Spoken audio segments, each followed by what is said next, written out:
अब कौन से दुआ या कलमात पढ़ सकती हैं? और साथ ही साथ ये भी है कि कुरान शरीफ के अलावा जो दूसरी किताबें आई हैं उनमें बहुत सारी चीज़ें लिखी हुई हैं जो अक्सर लोग जो हैं पढ़ते हैं, तो उसके ताल्लुक़ से क्या फ़रमाया गया है, मुख्तसरन बताइए।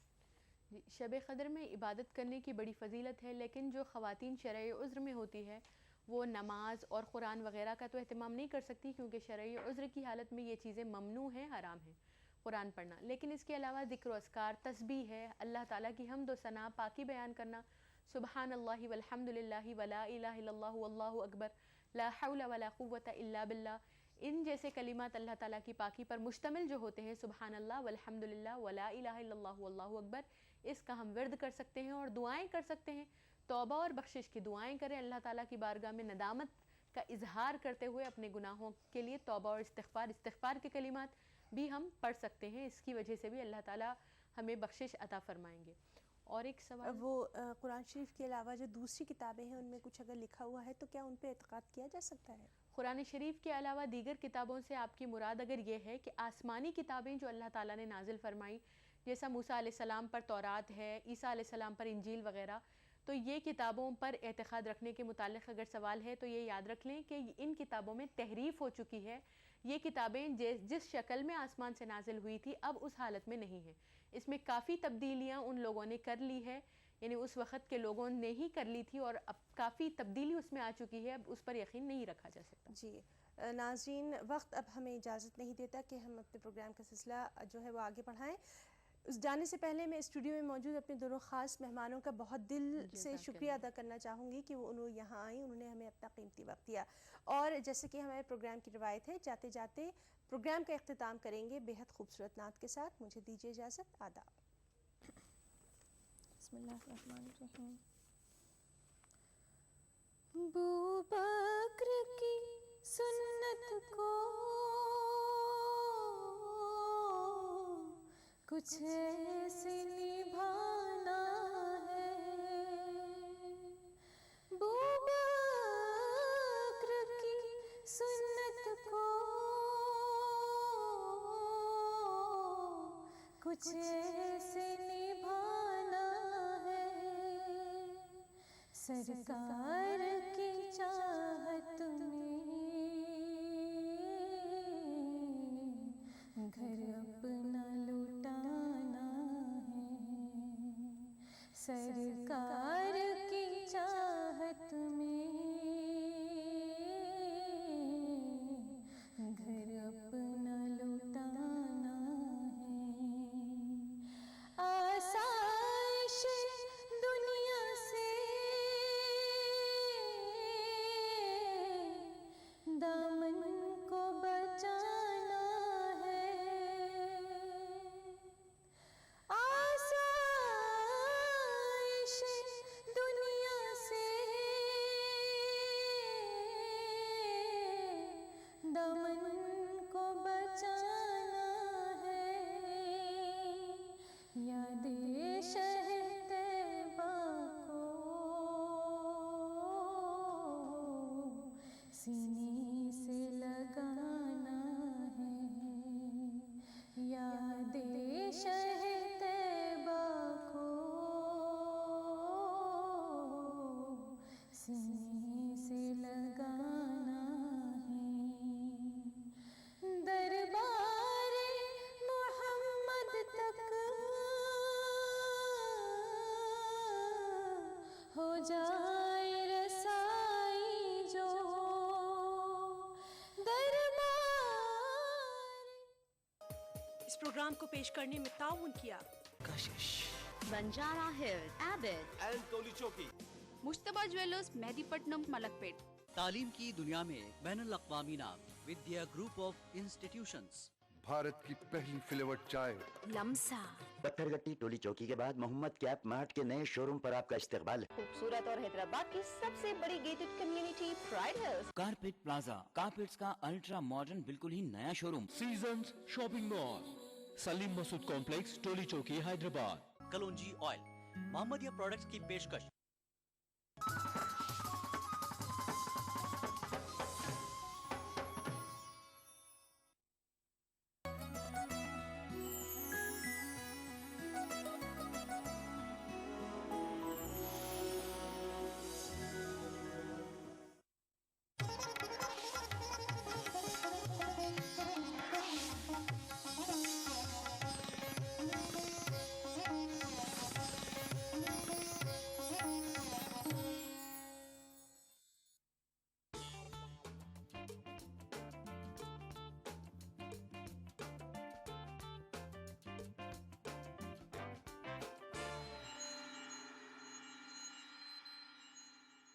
अस्सलाम वालेकुम दोस्तों, मैं ज़ेबी ज़ुबैर इस्तकबाल करती हूँ आपके अपने प्रोग्राम अक्सर रसोई में।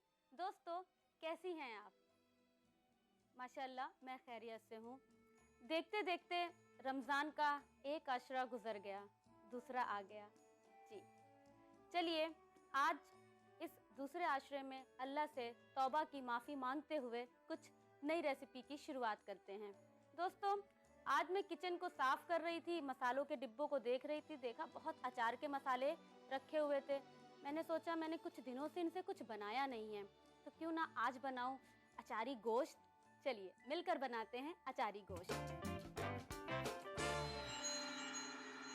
दोस्तों आप सोच रहे होंगे ये अचारी गोश्त क्या है और इसमें कौन कौन से मसाले इस्तेमाल होंगे। अचार तो घर में सारी हाउसवाइफ डालती ही हैं, लेकिन आज गोश्त के साथ अचारी मसाला बनाएंगे।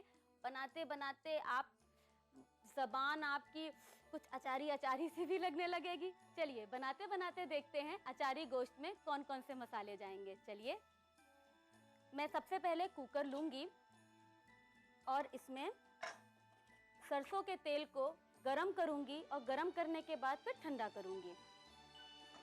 तो सबसे पहले कुकर गरम करेंगे। सरसों के तेल में जब धुआं निकलने लगेगा तो हम गैस ऑफ कर देंगे। फिर रूम टेम्परेचर पे आने के बाद गैस ऑन करेंगे। डायरेक्ट गरम गरम खौलते हुए तेल में हम अपने मसालों को नहीं डालेंगे। चलिए सरसों का तेल गरम कर लें। मैंने आधा केजी मटन लिया है, तो मैं इसमें तकरीबन आधा कप सरसों के तेल का इस्तेमाल करूंगी।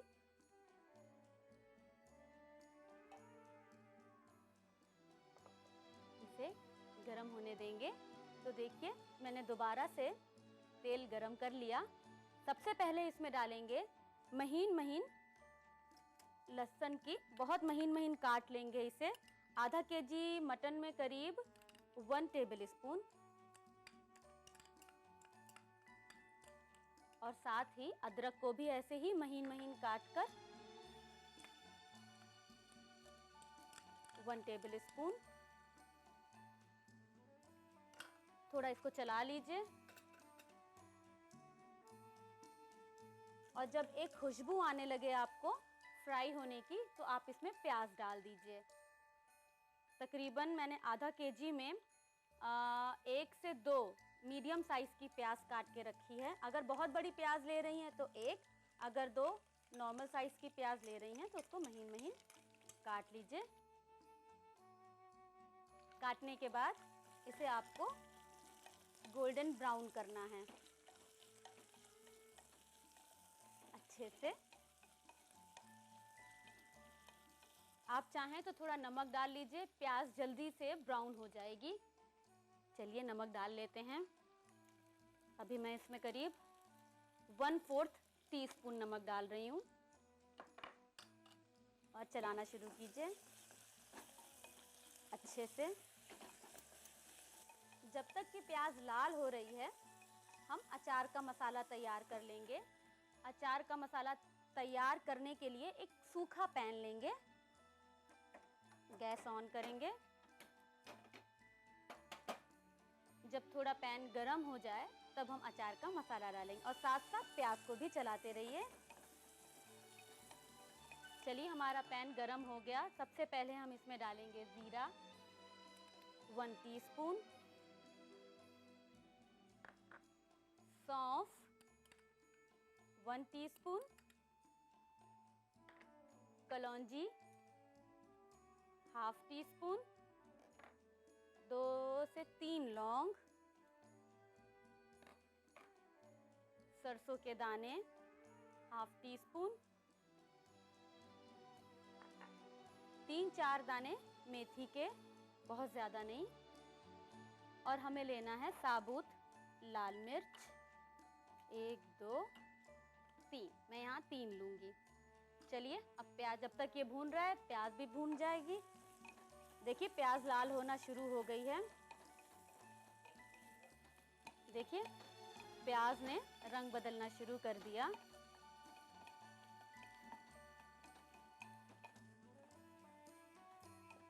और साथ में मसालों को भी हिला लीजिए।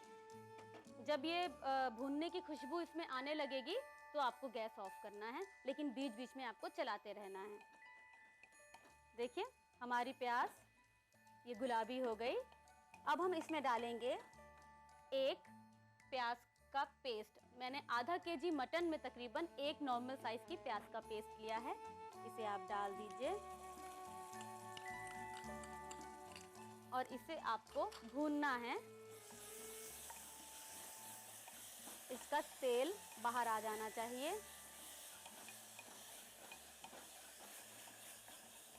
देखिए दिखने लगे तब हम इसमें डालेंगे मटन की पीसेस। मटन की पीसेस को लेकर आप इसमें डाल दीजिए और साथ में मसालों पे भी नज़र रखिए। मसाले भुन चुके हैं, इसे हम बंद कर देंगे। इसमें डालिए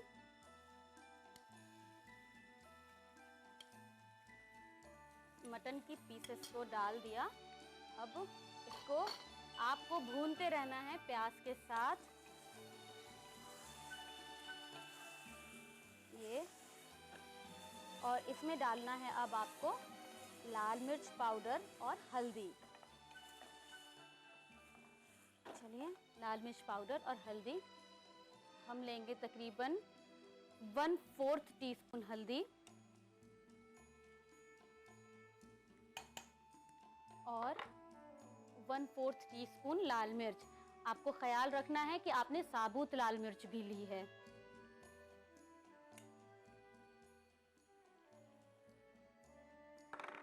अब इसको मिक्स कर लीजिए चलाते हुए। हल्दी और लाल मिर्च भी भून जानी चाहिए। ये अब बारी है इसमें टमाटर डालने की। टमाटर मैंने यहाँ पर 2 टमाटर स्मॉल छोटे छोटे लेंगे, बहुत बड़े बड़े नहीं। इसको बहुत बारीक बारीक काट के आपको इसको डाल देना है।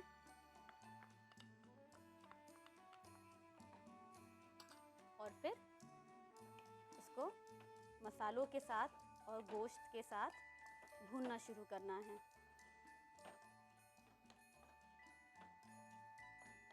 अच्छे से टमाटर डालकर आप इसे 1 से 2 मिनट तक भून लीजिए। चाहे तो ढक्कन लगाकर भूनें और जल्दी इसमें भून जाएगा ये। जब तक ये थोड़ा भुन रहा है, जो हमारे मसाले भुन चुके हैं, हम उनको ब्लेंडर में चलिए मसालों को पीस लेते हैं।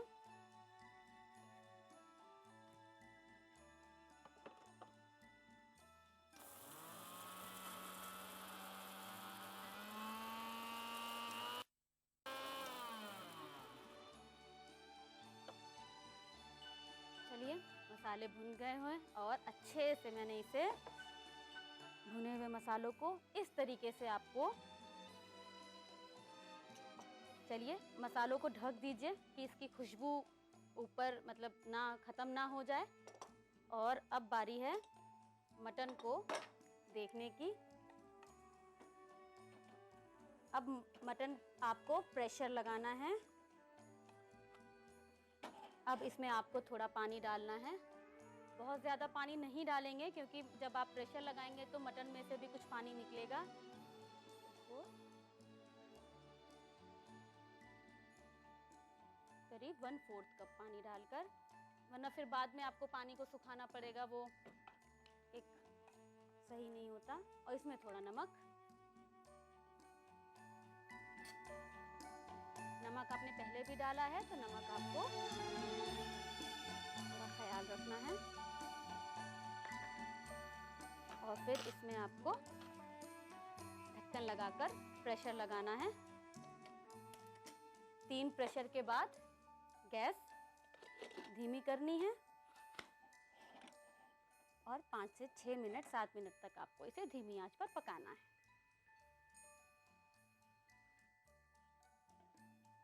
चलिए देखते हैं हमारा मटन गला या नहीं।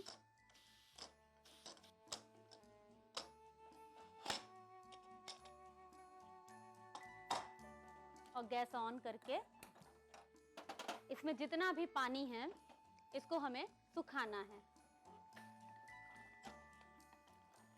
और इसके साथ ही आपने जो अचार का मसाला बना के रखा है उसे डालना है और साथ साथ भूनना है।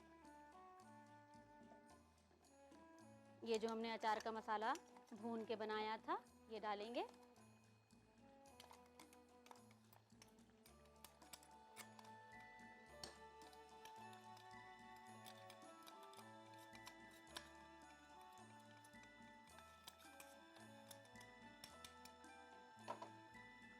और इसे आपको अब भूनना शुरू करना है। अचार का मसाला डालने के बाद ही आपके गोश्त में अचार से खुशबू आना शुरू हो जाएगी। इसे भूनने के वक्त में आप चाहें तो 2 मिनट ढक लीजिए और फिर भूनिए। इससे जल्दी जल्दी इसमें पूरी प्रॉपर आंच लगेगी और ये भुन जाएगा। तो चलिए इसको आपको लगातार चलाते रहना है। देखिए चलाते चलाते आपको ये तेल भी नजर आने लगेगा। इसमें थोड़ा हरा धनिया डाल दीजिए महीन महीन काट कर। और अब ये लगभग भुन चुका है क्योंकि इसमें देखिए आपको चारों तरफ से तेल नजर आने लगा है। आप चाहें तो इसे बिल्कुल भुना भुना भी खा सकती हैं और चाहें तो थोड़ा सा पानी डालकर एक प्रेशर और लगा लीजिए, उसके बाद फिर सर्व कीजिए। इससे तेल बहुत अच्छी तरीके से ऊपर आ जाएगा। वरना अचार का मसाला है तो अचार तो लिपटा लिपटा ही अच्छा लगता है। चलिए ये हो गया, अब इसे निकाल देंगे। थोड़ा सा पानी डालकर हल्का सा।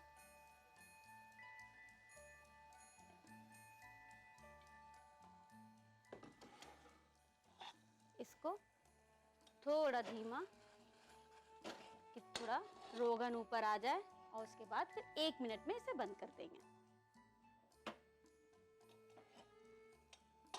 अब इसे निकालेंगे।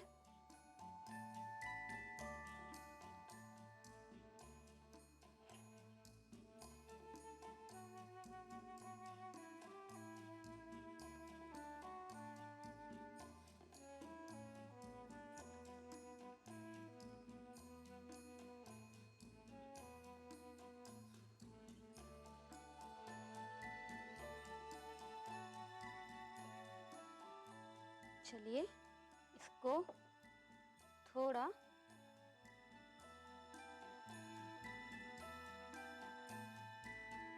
धनिया डालकर अब ये बिल्कुल रेडी है सर्व करने के लिए। उम्मीद है आज रात के खाने पे आप इसे जरूर ट्राई करेंगी। नोट कर लीजिए इसकी रेसिपी। अचारी गोश्त बनाने के लिए हमें चाहिए आधा किलो मटन, सरसों का तेल, 1 टेबलस्पून बारीक कटा लहसुन, 1 टेबलस्पून बारीक कटी अदरक, बारीक कटी प्याज, 1 टेबलस्पून जीरा, 1 टेबलस्पून सौंफ, आधा टेबलस्पून कलौंजी, 2 लौंग, आधा टेबलस्पून सरसों के दाने, 4 मेथी के दाने, 4 साबुत लाल मिर्च, प्याज का पेस्ट, 1/4 टेबलस्पून हल्दी का पाउडर, 1/4 टेबलस्पून लाल मिर्च पाउडर, 2 बारीक कटे हुए टमाटर, बारीक कटा हरा धनिया, पानी और नमक हस्ब जायका। अचारी गोश्त बनाने का तरीका। एक कुकर में सरसों का तेल गर्म करें। तेल को ठंडा करने के बाद कटा हुआ लहसुन और अदरक मिलाएं। महीन कटी हुई प्याज डालकर गुलाबी हो जाने तक चलाएं। एक पैन में जीरा, सौंफ, कलौंजी, लौंग, सरसों के दाने, मेथी और साबुत लाल मिर्च डालकर भूनें और एक ब्लेंडर में डालकर पीस लें। जब प्याज गुलाबी हो जाए तो उसमें प्याज का पेस्ट मिलाएं और तेल नजर आने तक भून लें। मटन मिलाएं और अच्छे से उसे भून लें। पिसी हुई हल्दी और लाल मिर्च मिलाकर कुछ देर चलाने के बाद कटे हुए टमाटर भी मिलाएं और भून लें। भुन जाने पर थोड़ा पानी डालकर कुकर बंद करके 5 से 6 मिनट तक उसे पकाएं। पक जाने के बाद अचार का मसाला मिलाएं और तेल नजर आने तक उसे भून लें। भूनते वक्त हरा धनिया डालें और मिक्स करें। अब सर्विंग बाउल में निकालकर हरे धनिये से गार्निश करके सर्व करें।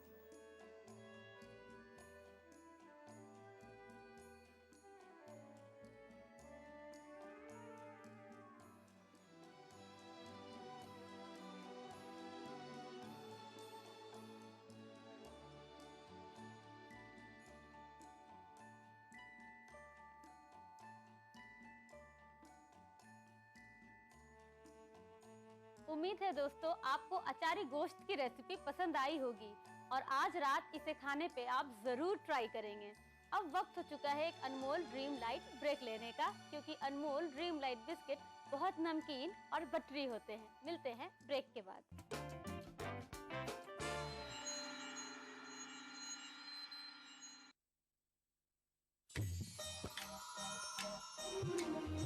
इफ्तार एक कदीम रिवायत जो हमारी तहजीब का एक अहम हिस्सा है। हिंदुस्तान के मशहूर शहरों के वो खास पकवान जो इफ्तार के वक्त दस्तरखान की जीनत बनते हैं। प्रोग्राम बज़्म इफ्तार हर शनिचर और इतवार रात 9:30 बजे सिर्फ ETV उर्दू पर। इस प्रोग्राम को पेश करने में ताउन कर रहे हैं अनमोल बटर बेक बिस्किट एक्स्ट्रा मक्खन से भरा।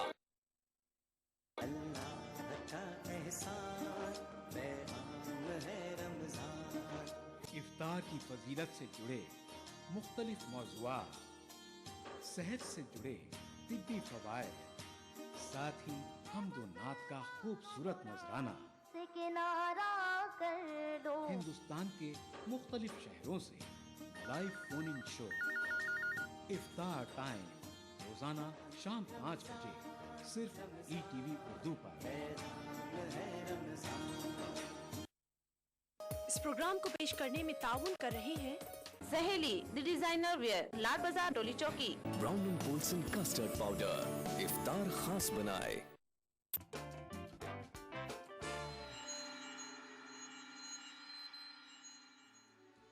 खुशामदीद दोस्तों, अब बारी है इफ्तार के लिए कुछ ताजगी भरी ड्रिंक बनाने की। ये ड्रिंक बहुत आसान और जायकेदार है। चलिए बनाते हैं मिलकर ऑरेंज डिलाइट। चलिए बनाते हैं ऑरेंज डिलाइट। ऑरेंज डिलाइट बनाने के लिए जिस ग्लास में आपको सर्विंग करनी है डायरेक्ट उसी ग्लास में बनाएंगे। ग्लास में सबसे पहले हम बर्फ डालेंगे, क्रश्ड आइस,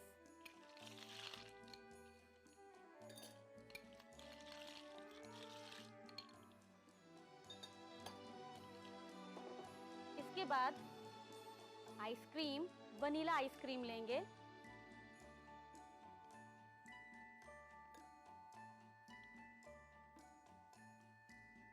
वनीला आइसक्रीम के बाद हम लेमन जूस लेंगे 1 टीस्पून और ऑरेंज स्क्वैश, ये तकरीबन हम लेंगे 1/4 कप। स्क्वैश डालने के बाद हम डालेंगे सोडा वाटर। इसे आप बोतल में बंद ही रखिए वरना इसका प्रेशर खत्म हो जाएगा।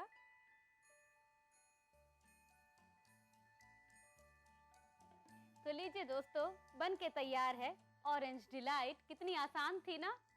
नोट कर लीजिए इसकी रेसिपी। ऑरेंज डिलाइट बनाने के लिए हमें चाहिए 2 tablespoon vanilla ice cream, 1 tablespoon lemon juice, 1/4 cup orange squash, soda water और कुटी हुई बर्फ। ऑरेंज डिलाइट बनाने का तरीका: एक गिलास में कुटी हुई बर्फ, vanilla ice cream, lemon juice, orange squash और सोडा वाटर डालें। ठंडा ठंडा सर्व करें। उम्मीद है दोस्तों आपको ऑरेंज डिलाइट पसंद आई होगी और आज आप इफ्तार पर इसे ज़रूर ट्राई करेंगी। अपने इफ्तार के दस्तरख्वान पे अनमोल ड्रीम लाइट बिस्किट को रखना मत भूलिएगा, क्योंकि ये इफ्तार के दस्तरख्वान की रौनक में और इजाफा कर देते हैं। दोस्तों, वक्त हुआ एक ब्रेक का। मिलते हैं ब्रेक के बाद।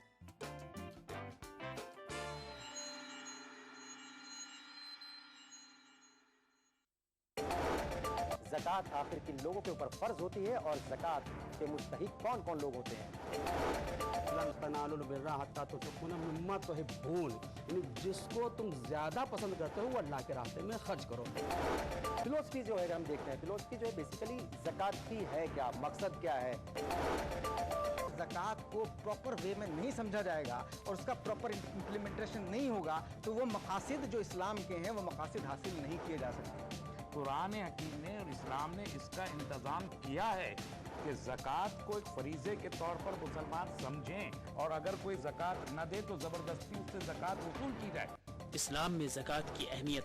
देखिए प्रोग्राम हमारे मसाइल जुमा की रात 8 बजे, इतवार दोपहर 2:30 बजे, सिर्फ ETV उर्दू पर। रमजान के इस मुबारक महीने में आप सबको केवी जानी का आदाब। इस माह मुकद्दस में जुड़िए हमारे साथ। हेलो, अस्सलाम वालेकुम। वालेकुम सलाम। रमजान रोजे आपको मुबारक हो। दिल ने ये कहा है दिल से, उल्फत हो गई है तुमसे। हम दो नात खवालियों और गज़लों की हसीन सौगात।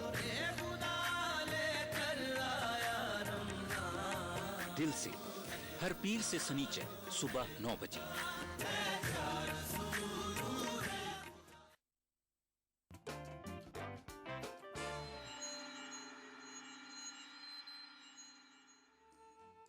खुश आमदीद दोस्तों, अब वक्त हो चुका है इफ्तार को कुछ खास बनाने का। जी, Brown and Polson custard powder के साथ कुछ नई डिश ट्राई करने का। चलिए बनाते हैं Brown and Polson custard powder के साथ कॉफी कस्टर्ड। आइए, कॉफी कस्टर्ड बनाने के लिए हमें कौन कौन से इंग्रेडिएंट्स चाहिए वो हम बनाते जाएंगे और देखते जाएंगे। सॉस पैन में आप गैस ऑन कीजिए और चीनी को तकरीबन 1 कप चीनी को सॉस पैन में डालना है, बिना कुछ डाले, सूखे ड्राई सॉस पैन में।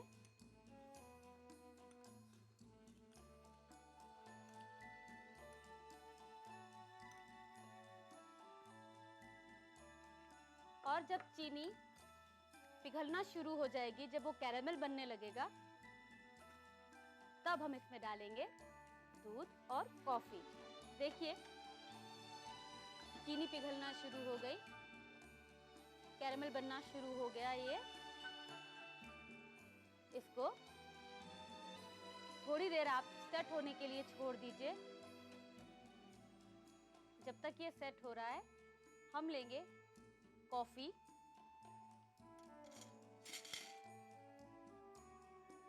जब चीनी पूरी घुल जाए अच्छी तरीके से, तब हम इसमें डालेंगे कॉफी, तकरीबन 4 टेबल स्पून।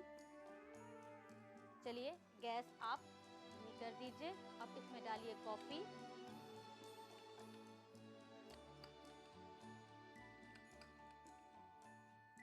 और थोड़ा सा दूध,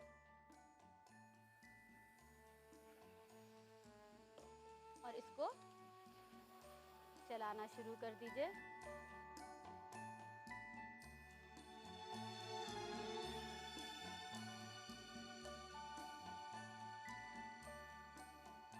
कॉफी और दूध डालने के बाद आपको इसको क्रस्ट करना है।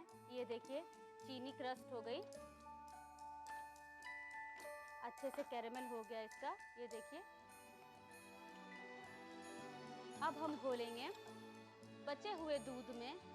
मैंने यहाँ पे तकरीबन 1 बड़ा कप दूध का लिया था। इसमें 2 tablespoon Brown and Polson का वनीला कस्टर्ड पाउडर,